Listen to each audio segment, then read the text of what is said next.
Kenapa ada warna begini, Kak? Jadi berubah gini. Assalamualaikum warahmatullahi wabarakatuh. Jumpa kembali di Handis Lebes Channel. Kali ini akan saya tampilkan Muala Peri diskusi sama Sarenda. Sarenda dulu ini sering masuk TikTok. Sering masuk di YouTube saya. Cuman anaknya udah mulai kehilangan arah. Sekarang udah mulai mencari mualaf-mualaf yang dia bisa murtadkan kembali. Ternyata akhirnya salah sasaran. Muala Peri ini ngerti banget Al-Quran, ngerti hadis dikit-dikit gitu ya. Kemudian Ade Peri juga baru tadi sore alhamdulillah dapat rezeki, udah bisa pakai HP baru. Ya, terima kasih kepada teman-teman yang mensupport Muala Peri ini. Bagaimana kira-kira Ade Peri memberikan edukasi kepada Sarenda? Yang tadinya Sarenda rencana sih ya pastilah, kenapa sih kamu mau mualaf, baliklah kembali ke Katolik, kan gitu kira-kira pesannya di sini. Bagaimana videonya, kita simak saja aksinya, gimana Sarenda ini berilmu atau tidak. Simak aja video berikut ini. Berubah gini. Ya biar pikir Begini, Kak. Jadi berubah gini. ya biar pikiran lu tuh terang. Nah, udah ya, gue jawab ya. Dalam surat Al-Hijr tadi, lu juga lupa baca di ayat keduanya. Di sana dikatakan Rabbama ya wadul ladzina kafaru laqanu muslimin. Seandainya nanti orang-orang kafir ini pas mati, jadi dia menyesal Sarenda. Dia mengatakan coba aja gue dulu di Islam ini menjadi seorang Tapi muslim. ayat Apa di 12-nya dunia? ditekankan yang menyuruh orang kafir itu, Kak. Itu bersalah. Buka aja ayat 12-nya. Enggak salah dong kalau mereka ngelakuin, kan Allah SWT Iya sendiri yang makanya gue menyuruh. bilang lu jangan bawa satu ayat. Kalau membaca Al-Quran itu jangan membawa satu ayat. Yang Nah, kedua satu ayat, kan aku dari ayat 6. Kalau orang-orang bilang kan, sesungguhnya orang yang ya. disuruh Al-Quran benar-benar orang gila. Oh cukup, aku baca seterusnya sampai 12. Aku temukan intinya apa poinnya di situ 12. Ternyata tadi orang-orang yang menyatakan sesungguhnya orang yang disuruh Al-Quran benar-benar orang gila itu karena suruhan sendiri dari Allah SWT. Baca aja ayat 12 yang gak percaya lo.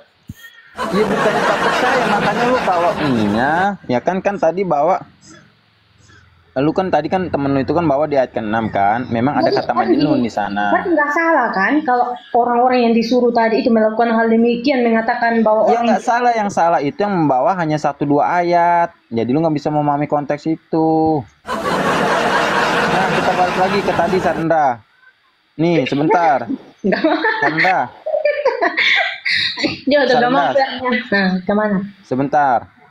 Tadi Sarenda mengatakan bahwasanya orang yang nggak menganggap Yesus itu Tuhan, berarti dia belum dicurahi Roh Kudus. Benar nggak? Belum ada Roh Kudus pada dirinya. Tapi orang yang mengatakan Yesus itu Tuhan, dulu apa makna Roh Kudus. Kau cari tahu, jangan aku udah bilang sama lo, Fer. Ini aku kasih contoh yang simpel. Fer Ya. itu adalah siapa yang kasih? nah, sebentar. Nih, lu baca nih, murid-murid Yesus itu belum dicurahi Roh Kudus, bahkan dia nggak mengenal Roh Kudus. Berarti apakah dia nggak menganggap Yesus itu Tuhan? Mau kemana Sanda?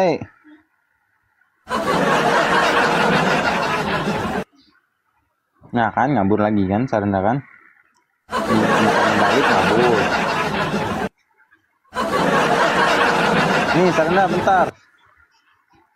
Sabar, Fer. Ini aku kangen apa? Nih lu baca nih. Nih coba ya. Sabar dulu, Ketika aku menjelaskan. Apolos masih di Korintus. Belum aku jelaskan tadi. Aku belum selesai menjelaskan. Ya. Silakan Sarenda. Nah, ini kayak mana ini layarku ya? Nah, Silakan.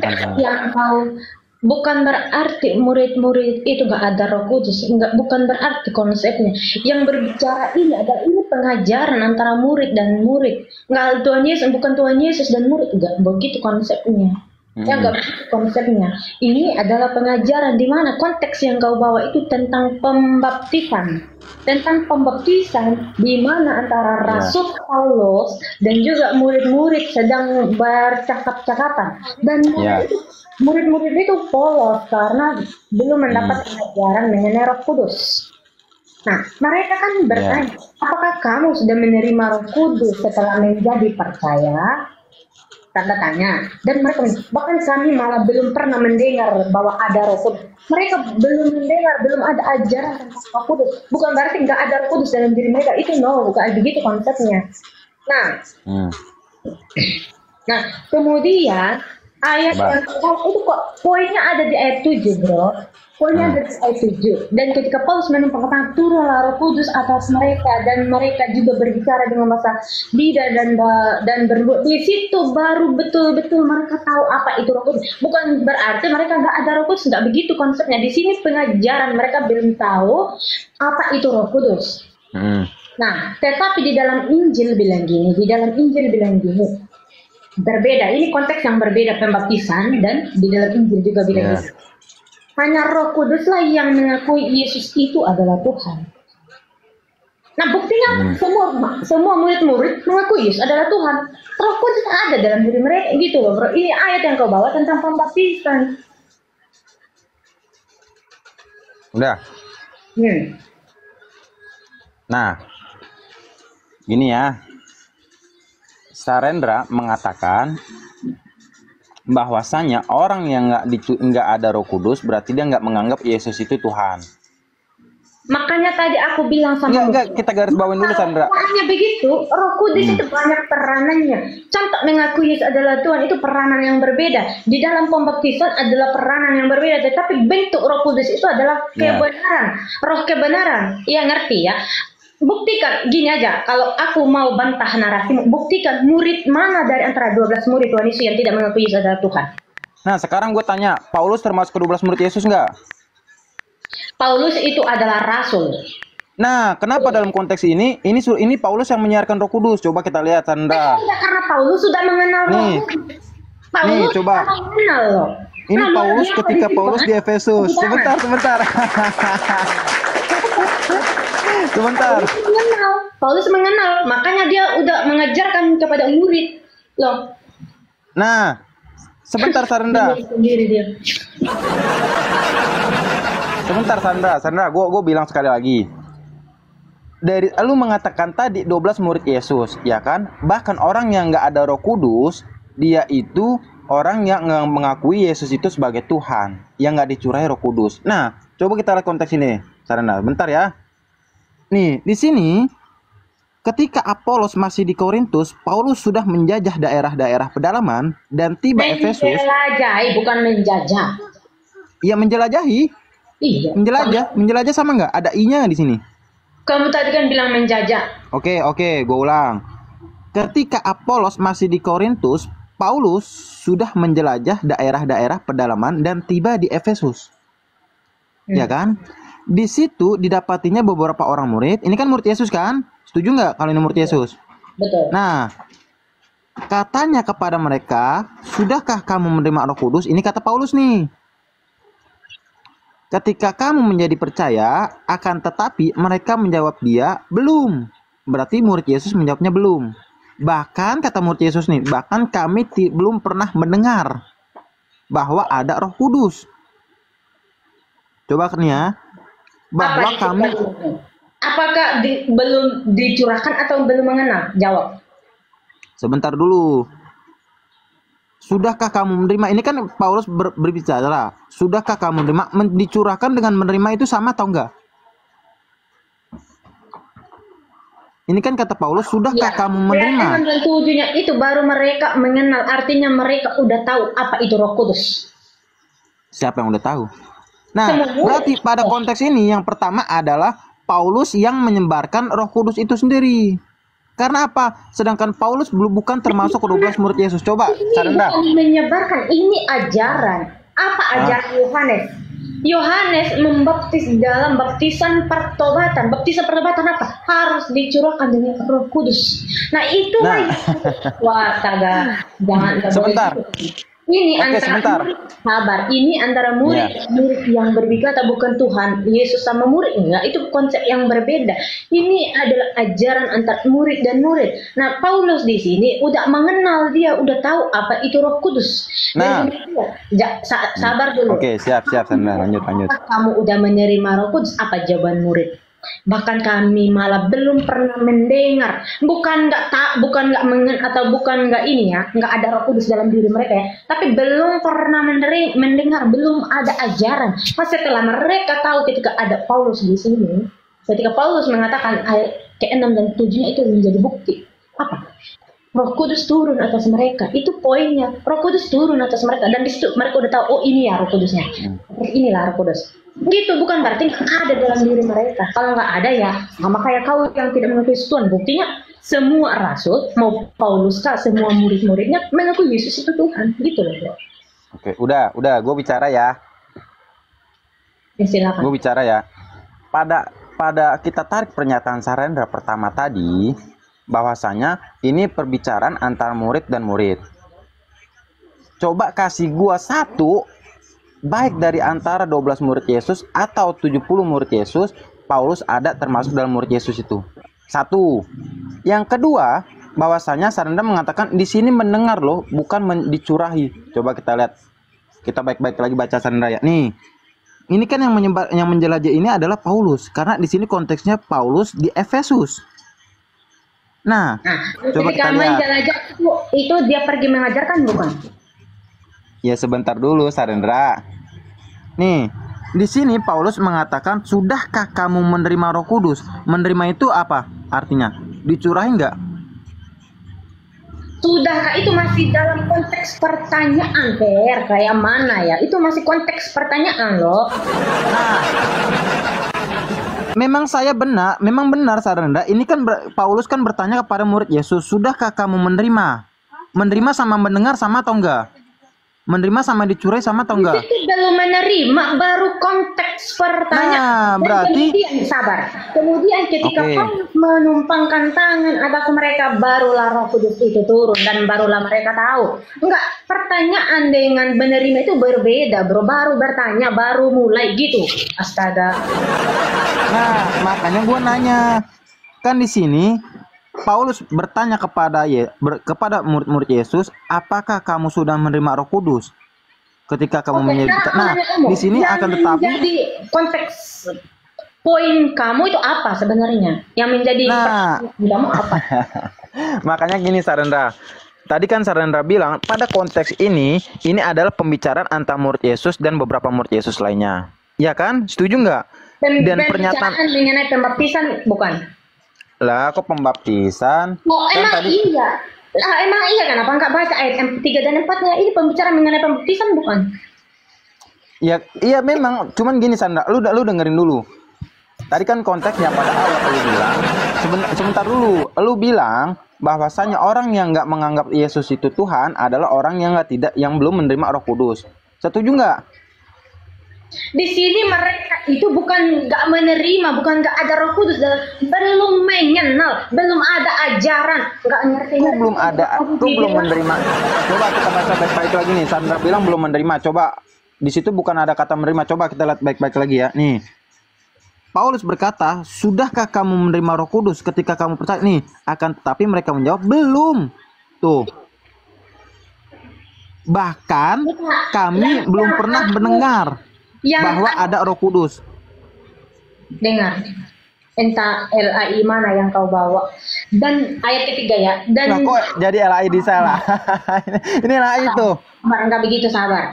Ayat kedua, kepada mereka, apakah kamu sudah menerima Roh Kudus setelah menjadi percaya?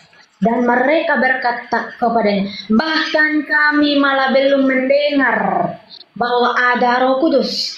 Bahkan kami malah belum mendengar bahwa ada Roh Kudus. Ini masalah tentang ajaran mereka itu belum mengajarkan, belum mendengar adanya Roh Kudus.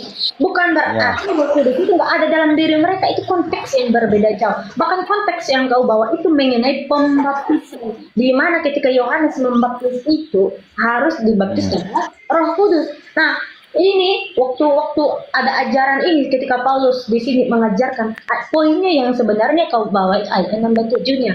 Paulus menumpangkan tangan atas mereka, lalu di situ tuh Roh Kudus. Itu intinya, barulah mereka di situ tahu, oh ini yang nama Roh Kudus.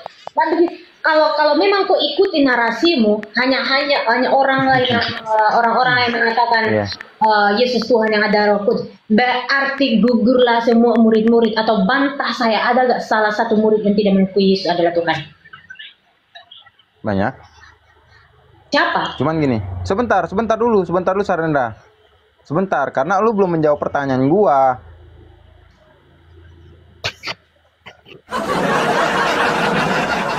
Ya kan? Lu belum menjawab pertanyaan gua karena lu bilang tadi ini tenggorokanku udah kering, mana bisa, belum dikatakan belum menjawab. Karena gini Sarendra. Gini, pernyataannya adalah kebenaran. Ingat, karena Roh Kudus itu adalah roh kebenaran. Apakah di sini murid-murid belum mengenal Roh? Itu mereka itu tentang ajaran, belum ada ajaran tentang masuk adanya Roh Kudus. Bukan berarti di dalam diri mereka nggak ada. Kan di sini antara murid dan murid. Emang ada murid di sini yang berpuasa sama tahu? Nggak ada, kecuali Tuhan Yesus sama murid. Lalu kau bisa bantah. Ini kan tentang ajaran murid sama murid di sini. Ya, terus? Udah. Nah, ya sudah. Udah belum? Udah, silakan. Oke. Pertanyaannya tadi di awal itu kan kata Sarendra perbicaraan antara murid Yesus dan beberapa murid Yesus. Ini kan berarti semuanya murid Yesus nih kan? Setuju nggak? Nah, sekarang kasih gua satu ayat di mana Paulus termasuk 12 murid Yesus atau 70 murid Yesus. Kasih. Sebelum Paulus menjadi rasul, 12 murid itu dari Simon sampai kepada Yudas Iskariot, 12 murid tadi. Paulus itu adanya murid-murid. Paulus itu belum mengenal kebenaran. Ingat. Paulus belum mengenal kebenaran. Paulus masih pemberontak. Paulus masih penjahat. Paulus masih menghujat Elohim. Nah, udah ada murid tapi dia belum. Tetapi apa? Ketika Paulus ketika dia pergi ke Damsyik, di tengah perjalanan di situ dia menemukan sosok ilahi. Dia bertemu dengan Tuhan Yesus. Dia bilang apa? Saulus, namanya masih Saulus, belum jadi Paulus juga. Saulus. Mengapa engkau mengkhianati aku? Siapa engkau, Tuhan? Jawab Yesus, akulah Yesus yang kau aniaya. Itu betul. Dulu ketika para murid semua pergi penginjilan, Paulus mau mencari semua murid-murid untuk membunuh mereka semua. Dia belum menjadi rasul, belum termasuk ke 12 murid. Betul, nggak salah kamu. Nah apa? Waktu dia mengalami pertobatan, kau baca di Galatia 1, di situ Paulus bersaksi. Galatia 1 ayat 1 sampai seterusnya kau baca. Di situ Paulus bersaksi bahwasanya dia mengalami pertobatan dan dia juga bersaksi, aku adalah seorang pembunuh, pemberontak, bahkan menghujat Elohim. Tetapi pada dasarnya aku telah mendengar firman daripada Tuhan Yesus dan sekarang ini aku menyebarluaskan di seluruh muka bumi. Dari situlah dia diangkat menjadi rasul. Enggak harus termasuk ke dalam semua, enggak begitu. Kalau aku pun bisa dikatakan aku ini murid Tuhan Yesus, aku bisa menginjil. Itulah mungkin. Nah, sebentar Sarendra. Lu bawa suratan Galatia. Galatia di sana tadi menunjukkan untuk menekankan bahwasanya Paulus murid Tuhan Yesus. Ya kan? Pertama, lu nggak bisa menunjukkan di mana Paulus masuk dalam 12 murid Yesus dan bahkan 70 murid Yesus. Betul. Waktu 12 murid Tuhan Yesus ada, Paulus, aku udah bilang Paulus masih seorang penjahat. Dengar baik-baik ini dan jangan sampai apa yang dalam pikiranmu hanya pertanyaan, tapi nggak kau terima jawaban, nggak kau dengar. Aku udah menjelaskan tadi, udah berbusa-busa muridku. Adanya 12 murid, adanya 12 rasul. Paulus yang menjadi Saulus dulu itu masih penjahat, masih pembunuh, pemberontak, menghujat Elohim itu. Belum termasuk ke dalam 12 murid. Dari tadi udah ku jelasin ulang-ulang kali, tapi cuman kau nggak berpikir. Sekarang ini Sarendra, sebentar. Sarendra tadi mengatakan bahwasanya gua nggak mungkin mengakui sebagai rasul kalau diri gua sendiri yang berucap. Setuju nggak? Nah, ternyata Sarendra, nih lu baca nih, suratan Galatia itu adalah suratan Paulus. suratan Paulus ke Galatia. Mana bisa orang ngaku dirinya sendiri mengangkat rasul, Sandra. Kan gue minta satu ayat di mana yang bukan suratan Paulus yang mengatakan dia itu rasul. Yang selain suratan Paulus, ya kan? Kasih gue ayatnya. Karena galak nih. Surat Paulus. Sekarang bantah saya, ada apa dengan surat Paulus? Kenapa? Ada Ya, apa sekarang dengan surat Paulus? Kenapa nggak terima? Kalau nggak terima, deritamu, resikomu, bro. Kamu bagaimana? nih, lu baca mana ada Itu orang kan mengaku di dirinya dalam rasul tuh Al-Quran. dengan dirinya nih. Lu baca, ternyata itu suratan Paulus semua. Suratan Paulus ke Galatia, suratan Paulus ke Efesus, ke Filipi, Kolose, itu suratan Paulus semua. Berarti sosok Paulus ini nggak ada bedanya sama Luga. Luga mengaku dirinya nabi, ya kan? Nah, itu dirinya sendiri yang berucap sama seperti Paulus. Dirinya mengaku nabi, dirinya sendiri yang berucap. Nggak ada bedanya. Jangan kau bawa Luga dan Paulus, itu fatal, bro. Sekarang gini, Luga mengakui dirinya nabi. Sekarang gini, Nanti sebentar habis ini kita bahas Al-Quran. Jadi ini kita bahas Paulus yang ada di dalam Al-Quran, siapa oke. dia. Nah, sekarang aku kasih tahu samamu. Perbedaan, jangan kau menyamakan orang yang sejaman dengan Tuhan Yesus dan Luga yang sekarang itu berbeda jauh. Nah, sekarang gue tanya, Paulus sejaman sama Yesus nggak? Iya dia. Enggak, sebentar. Sabar. Oke. Paulus itu bersaksi, dia apa dia bilang? Aku ini adalah seorang pemberontak. Ada sejarah dia, ada historis dia. Nggak hanya tertulis loh, lain tertulis dongeng. Nggak ada sejarah dia tentang siapa Paulus. Apa? Ada saksi dia. Nggak, kalau nggak ada saksi, boleh kita dibilang, oh dia berarti dia pengkhianat, betul ya. Berarti dia begini. Siapa saksinya?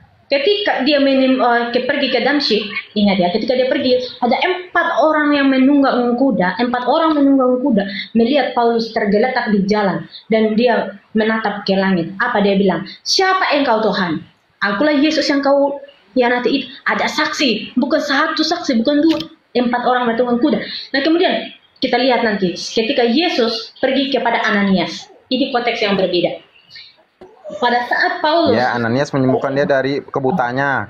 nah, Tuhan Yesus pergi ke Ananias, pergi, selamatkanlah Paulus yang sedang di tengah perjalanan menuju ke kota Damsyik. Apa jawaban Ananias? Aku takut, Paulus itu adalah pemberontak. Aku takut, aku nanti dipotonglah sama dia. Apa jawaban Tuhan Yesus? Ya. Jangan takut, Tuhan Yesus sudah menyertai Ananias. Itu salah satu saksi Ananias juga. Nggak hanya mengklaim Paulus ini sebagai dongeng merenung. Nggak begitu, dia punya saksi. Gitu loh bro, itu kebenarannya. Oke. Lu tadi marah kan? Lu kan tadi marah bahwasanya jangan menyamakan Paulus dengan Luga, karena Luga hidupnya nggak sejaman sama Yesus. Benar? Sekarang kalau kau menyangka Luga, siapa saksi Luga? Buktikan. Ya sekarang makanya ya saksinya dirinya sendiri. Kita harus buktikan siapa saksi Luga kan? Makanya itu bukan kebenaran si Luga yang kau bawa. Nah, ketika Luga mengatakan seperti itu terus lu menganggap bukan kebenaran, sedangkan Paulus sendiri hidupnya nggak sejaman sama Yesus. Bahkan yang mengatakan dalam itu tadi itu banyakkan suratan-suratan Paulus, di mana suratan itu berasal dari dirinya sendiri, nggak ada bedanya sama Luga. Sekarang gue tanya, ya Paulus hidupnya sejaman sama Yesus nggak? Ada surat-surat Paulus setelah dia bertobat, bro. Kalau nggak ada bertobat, kalau bukan bertobat, dia mana ada surat-surat dia? Nggak mungkin. Nah, sekarang gue tanya. Aduh. Harusnya kau berpikir loh ya.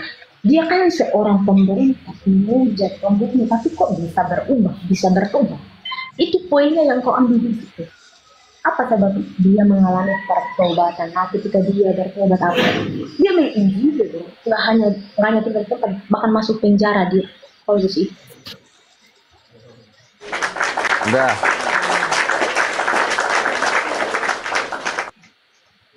Udah belum? Sekarang gini Sandra, gua nanya, kasih gua literasi di mana PB ini dituliskan sejaman dengan Yesus. Yang kedua, di mana Paulus hidup sejaman dengan Yesus. Ini nggak perlu aku banyak ayat. Kau baca 1 Yohanes 1 ayat 1 cukup. 1 Yohanes berapa? 1 Yohanes 1 ayat 1. 1 Yohanes 1 ayat 1. Oke. Siapa penulis 1 Yohanes Sandra? Baca. Enggak, gue tanya dulu, siapa penulis 1 Yohanes? Kau baca 1 Yohanes. Gua tanya dulu siapa penulis 1 Yohanes. Ini kita nggak usah pakai buku ya. Gua nggak ada buku nih tuh. Gua nggak ada buku ya. Kita coba metode nggak usah pakai kitab ya. Siapa penulis 1 Yohanes? Jangan lihat lah. Mau buka Google. Siapa penulis 1 Yohanes? Ini aku. Jawab dulu siapa penulis 1 Yohanes? Jangan lagi. Ini bentar lagi aku udah Ya. masuk. Aku tunjukin kamu 1 Yohanes 1 ayat 1. Aku baca. Enggak, jawab dulu siapa penulis 1 Ini Yohanes. bukan siapa-siapa, ini semua rasul-rasul semua bersaksi. Ya enggak, gue nanya dulu siapa penulis 1 Yohanes. Penulisnya siapa? 1 Yohanes itu. Silakan. 1 Yohanes.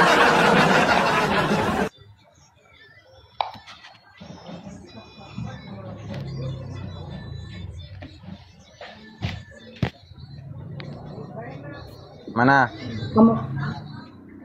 Kamu iya, sekarang kau baca 1. Bentar ya, ini aku nggak lama. Gue sih. tanya dulu siapa penulis 1 Yohanes. Belum jawab. Apa? Kenapa? Kalau 1 Yohanes 1 yang ditulis Paulus, kenapa? Apa alasan dengan Anda? Alhamdulillah mengaku Sarendra.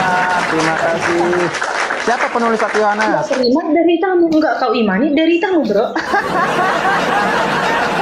Ya makanya dari tadi jawab Kau siapa sabar. penulis 1 Yohanes. Kalau kau udah mualaf kebenaran itu, Gue nanya siapa penulis 1 Yohanes. kalau dia nggak terima mau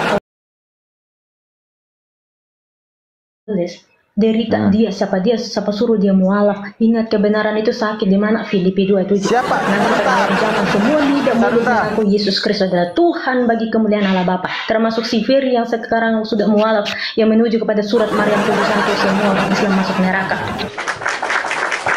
Sarendra, siapa penulis 1 Yohanes? Itu adalah ketetapan. Semua Sebentar, kaum Sarendra. dan akan masuk neraka tanpa itu Siapa? ketetapan, dan nggak bisa lagi. Kebenaran sakit, nggak terima derita dia. Mau Paulus, mau murid-murid yang tulis, apa salahnya dengan dia, gitu kan? Gitu kan? Oke. Aku gak lama lagi ya. Astaga, ini kenapa aku malah ngelek gini? Aku gak lama lagi. Ini aku udah sampai dari sekolah. Jadi Nih teman-teman ya, Jadi, saya ini tunjukkan bukan kepada kasih. Sarendra. Ternyata Sarendra ini cuman modal ngomong doang. 1 Yohanes dan surat Yohanes itu bukan perkataan Paulus, melainkan perkataan Yohanes bin Zebedeus. Belajar lagi Sarendra.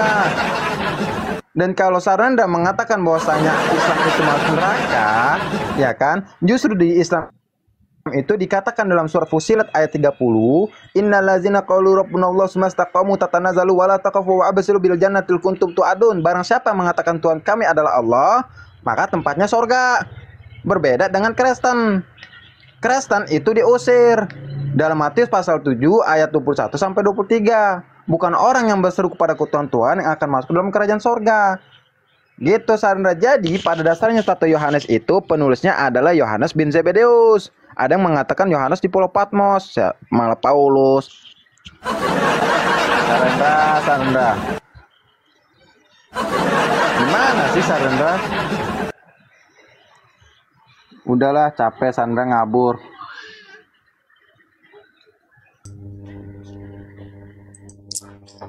Oke teman-teman semuanya, inilah kalau dapat lawan yang nggak seimbang, jadi hanya lucu-lucuan, nekat lawan mualaf, niatnya ingin ngajak mualaf untuk murtad kembali ke Katolik, ya nggak mungkin lah.